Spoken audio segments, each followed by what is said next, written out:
Apakah Anda menderita lemah syahwat? Yah, aku sih nggak bisa bantulah, tetapi Allah pasti bisa, terutama jika engkau adalah utusannya, seperti Nabi Muhammad. Tahukah kalian bahwa pada awalnya Nabi Muhammad konon mengalami masalah lemah syahwat? Ya, beginilah kisahnya bagaimana dia yang awalnya kendor lemas, lalu jadi paku bumi.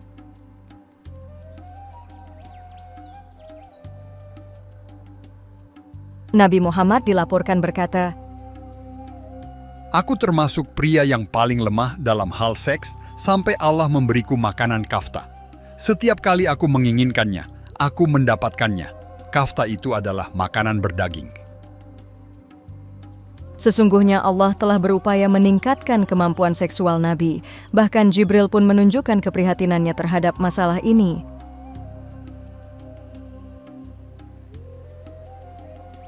Apa yang harus aku lakukan, wahai Jibril? Kok kondisiku belum membaik? Wahai Rasulullah, apakah engkau terus memakan harisa? Sesungguhnya di dalamnya terdapat kekuatan 40 orang. 40 orang? Wah, aku harus terus makan makanan dari Allah itu.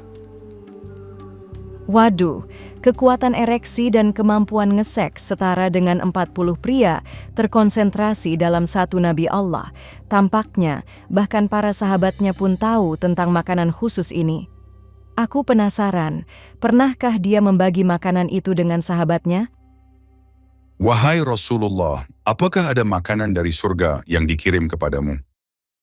Ya, Jibril memberiku harisa, dan aku memakannya. Dan kekuatan ngeseksku meningkat hingga setara dengan 40 orang. Oh wow, emangnya engkau telah mencoba kemampuan senggama yang baru itu?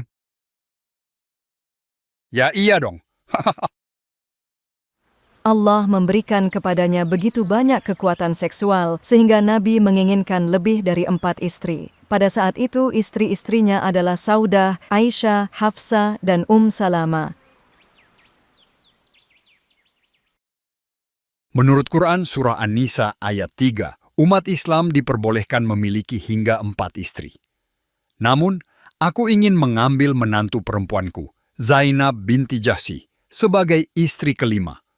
Untuk mewujudkan hal ini, mungkin aku harus menyesuaikan beberapa ayat Quran. Aku tak ingin dibatasi seperti muslim lainnya. Dia menikahi istri kelimanya, Zainab binti Jahsy, setelah melihatnya telanjang dan terangsang berat. Tonton video Nabi Muhammad dan Zainab di channel ini untuk detail lebih lanjut, atau ikuti ringkasannya di sini. Cerita ini dimulai ketika Nabi Muhammad memaksa sepupunya, Zainab bint Jahsy, untuk menikahi anak angkatnya, Zaid ibnu Muhammad. Ia membenarkan tindakan ini dengan mengutip Al-Quran, Surah Al-Ahzab ayat 36. Suatu hari Nabi Muhammad pergi ke rumah Zaid untuk mengunjunginya, namun Zaid tidak ada di rumah. Ketika Nabi Muhammad masuk, ia secara tak terduga melihat Zainab di kamarnya, dalam keadaan telanjang. Terpikat oleh keinginan hatinya, ia berkata, Terpujilah Allah yang mengubah hati orang. Zainab kemudian menceritakan insiden ini kepada suaminya. Zaid segera menyadari bahwa ayah angkatnya tertarik pada istrinya. Menurut tafsir Al-Quran tertua karya Al-Tabari yang diterbitkan pada tahun 923 Masehi, Zaid dan Zainab hidup dengan damai. Namun, 300 tahun kemudian, Ibnu Katsir mengubah cerita dalam tafsir Al-Qur'annya, menyatakan bahwa Zaid dan Zainab sering bertengkar. Untuk menyenangkan ayah angkatnya, Zaid menawarkan untuk menceraikan istrinya Zainab agar Nabi Muhammad dapat menikahinya. Namun Nabi Muhammad secara terbuka berkata kepadanya, Pertahankan istrimu dan takutlah kepada Allah. sebenarnya Nabi Muhammad menyembunyikan hasratnya. Di balik keraguannya, Nabi Muhammad takut akan gosip publik. Tak lama setelah itu, ia menyatakan bahwa Allah sendiri telah memerintahkannya untuk menikahi Zainab, terlepas dari apa yang orang katakan. Klaim ini tercantum dalam Al-Quran, Surah Al-Ahzab ayat 37. Zaid kemudian menceraikan Zainab, membuka jalan bagi bapak angkatnya. Nabi Muhammad tidak membuang waktu dan segera menyetubuhi Zainab. Hubungan senggama dilakukan begitu saja tanpa wali, tanpa akad, tanpa mahar, dan tanpa saksi manusia. Mari baca tafsir Al-Qurtubi, volume 14, halaman 481. Aku, yakni Zaid ibnu Haritha, bekas suami Zainab atau anak angkat Nabi Muhammad, berkata, "Wahai Zainab, Rasulullah SAW mengutusku untuk melamarmu." Zainab menjawab, "Aku tidak melakukan apapun sampai aku berkonsultasi dengan Tuhanku." Zainab lantas pergi ke tempat yang biasa digunakannya untuk melakukan salat. Lalu turunlah ayat tersebut. Tiba-tiba datanglah Rasulullah ke sana, yakni tempat Zainab mau salat, dan langsung mencampuri Zainab tanpa meminta izin kepada siapapun terlebih dahulu. Ini muslimah lagi mau salat, tapi langsung digenjoti Nabi tanpa penjelasan apapun. Gimana nih? Kok langsung disodok begitu saja? Mengapa Nabi, yang katanya suri teladan umat manusia, begitu mudah dikuasai berahi sehingga berlaku bak hewan lagi sange? Masakan begini saja, ya Rasulullah. Mana lamaran nikahnya? Saksinya siapa? Mana maharku? Allah lah yang menikahkan kita dan Jibril saksinya. Wanita cerdas tentu dengan cepat tahu bahwa dia sedang digombalin nabi palsu, tapi Zainab bukan wanita seperti itu. Dia malah bangga karena benar-benar mengira Allah itulah yang mengawinkannya dengan nabi. Mana maharku?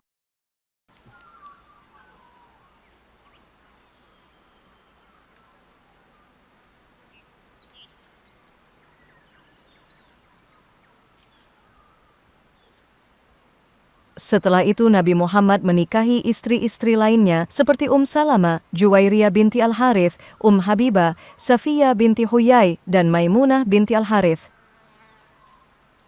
Seakan itu belum cukup, Nabi juga menyatakan haknya untuk berhubungan intim dengan lebih banyak wanita dalam Quran, Surah Al-Ahzab ayat 50, sebagaimana diwahyukan oleh Allah.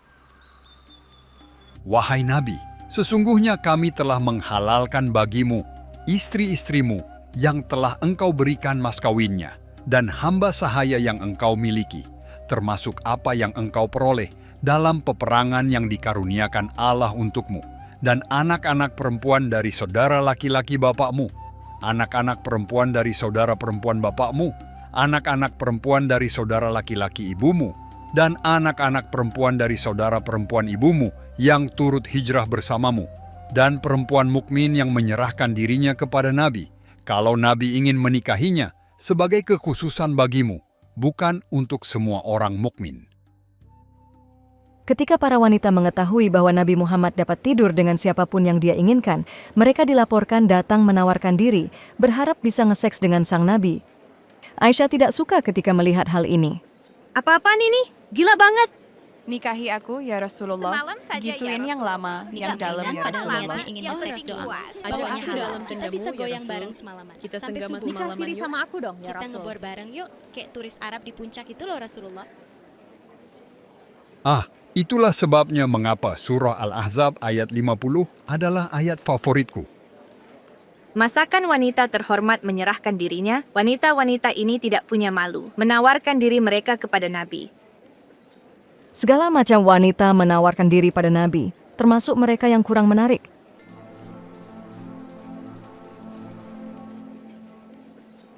Jadilah suamiku semalam saja ya Rasulullah. Nikah misyar, nikah siri bersamaku, ya Wah, Bu, Rasulullah. udah tua kok ngomong kayak gitu. Aku ingin jadi gadis pelesirmu, ya Rasulullah. Astagfirullah, mending gak pelesiran dah. Waduh, gimana nih? Para wanita ini sangatlah tidak menggairahkan. Tapi bukan Nabi Muhammad namanya jika dia tidak bisa mengakali keadaan.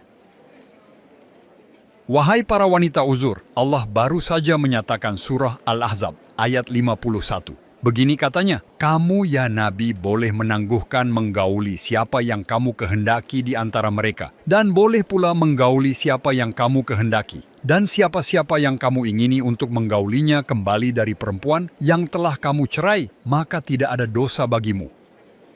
Beneran nih? Allah baru saja mengatakan padamu bahwa kau boleh menunda meniduri mereka. Ya, memang dia bilang begitu. Mari kita senggama bersama yuk.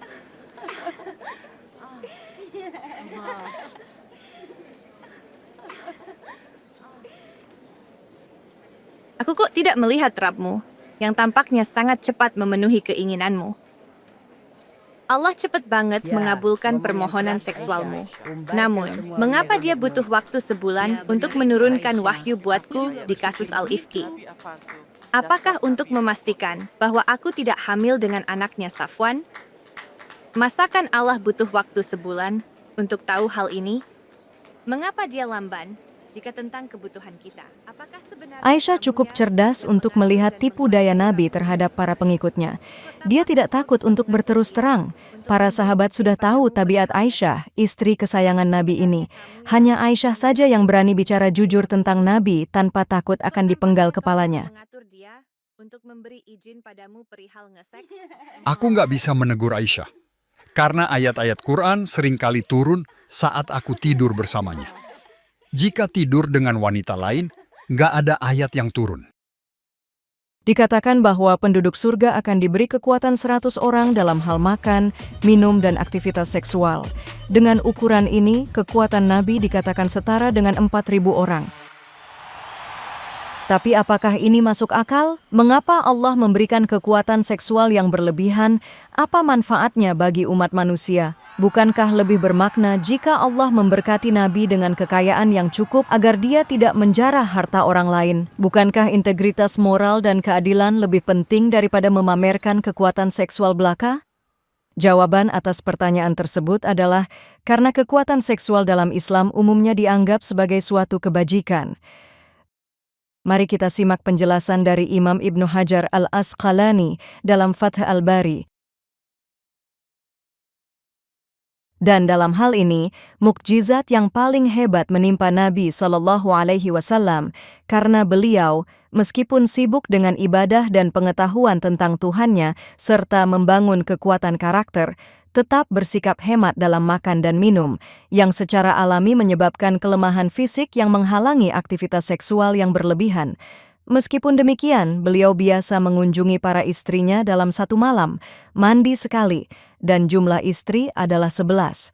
Hal ini telah dijelaskan dalam kitab mandi, dan dikatakan bahwa sesungguhnya orang-orang yang paling taat kepada Allah, nafsu seksual mereka adalah yang paling kuat, sedangkan orang-orang yang tidak taat hanya bisa mendekati dan melihat. Mereka mengatakan bahwa stamina seksual Nabi Muhammad adalah mukjizat, namun mengangkat nafsu berahi sebagai hal yang mulia justru merusak makna integritas moral atau spiritual. Ini menggantikan kasih sayang dengan pengumbaran hawa nafsu dan kebijaksanaan dengan pemuasan nafsu berahi.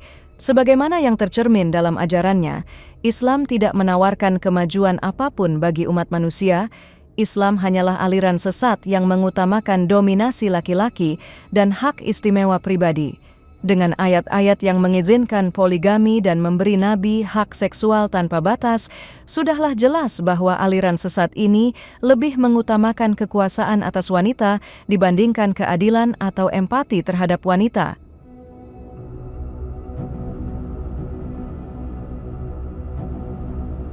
Suatu sistem kepercayaan yang meninggikan nafsu berahi di atas martabat manusia tidak akan membawa kesejahteraan bagi siapapun karena bertentangan dengan hati nurani dan akal sehat.